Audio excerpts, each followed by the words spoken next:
If you've been following my channel for a while, you know I get super excited when I discover little nuggets from the Bible. It just gets me going. And today's no different. I've discovered a new nugget that I've never known before from the story of Jesus walking on water. That I'm like, how could I missed this for so many years? And I've read this story many times and I've discovered something that's like, you so good. Now I'm going to share it with you. If you know this before, ignore me. Don't judge me. If you've never heard this before, then you're gonna love this because it is super awesome. It's from the story of Jesus walking on water. It's in Matthew chapter 14. And let me ask you this question before you jump off. Listen to this question.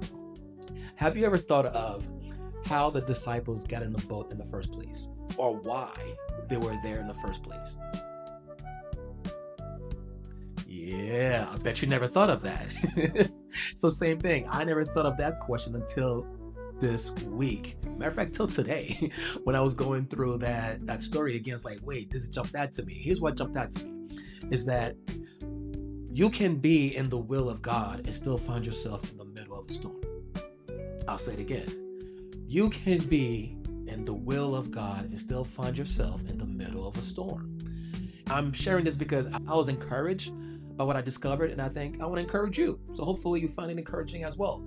So it's in Matthew chapter 14, starting with verse 22. It says, "Soon Jesus made the disciples get into the boat and go ahead of him to the other side while he dismissed the crowd. After he had dismissed them, he went up on the mountainside by himself to pray. Later that night, he was there alone, and the boat was already a good distance from land and buffeted by the waves because the wind was against it." What is the nugget I picked up this week? It was in verse 22. Is that Jesus told the disciples to get in the boat and go across to the other town. They weren't there on their own. They were following direction from Jesus. They were in the will of God. Jesus told them to go. But notice though, Jesus didn't get in the boat with them. He stayed behind. He stayed to dismiss the crowd and also to have some alone time to pray. They got in the boat and went with no questions.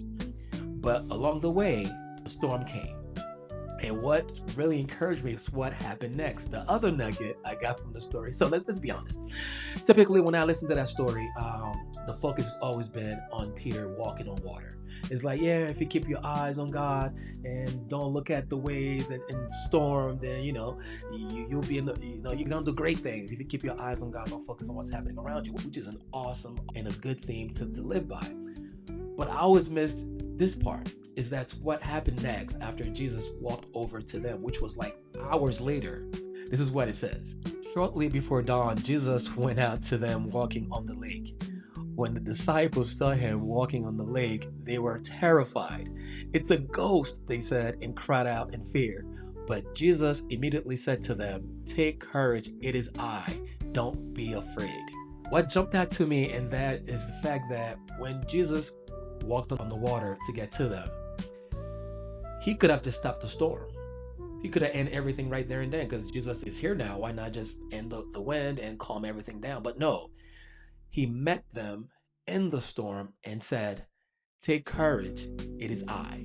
Whew, I love that because it's a reminder that even when things are not going according to plan, when we feel like we are just going against it and we're in the middle of a storm, it's a reminder that even when we don't see it, we don't feel it, God is with us in the middle of the storm. God is powerful enough to keep us, to hold us in the middle of the storm. Of course, soon after Jesus ended the storm. So the encouragement I got from that is hopefully you are encouraged as well. It's from the perspectives that I know I've done this a few times, is that I believe I'm in the will of God. And as soon as things don't work out according to plan, it could be relationships, it could be when it comes to job and careers or a place to live, and you start questioning yourself, am I truly in the will of God? Because if I were in the will of God, why are things going so badly? And this story just reminds us is that you can be truly in the will of God, walking righteously, and you still find yourself in the middle of a storm.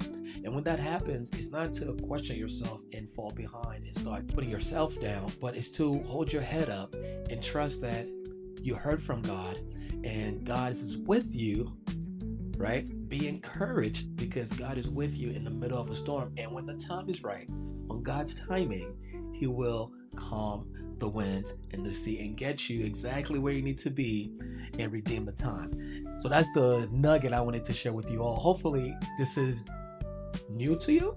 You find it interesting the same way I did, and hopefully you are encouraged by it. Let me know your thoughts in the comments, and as usual, like, comment, and share, and I'll catch you next time.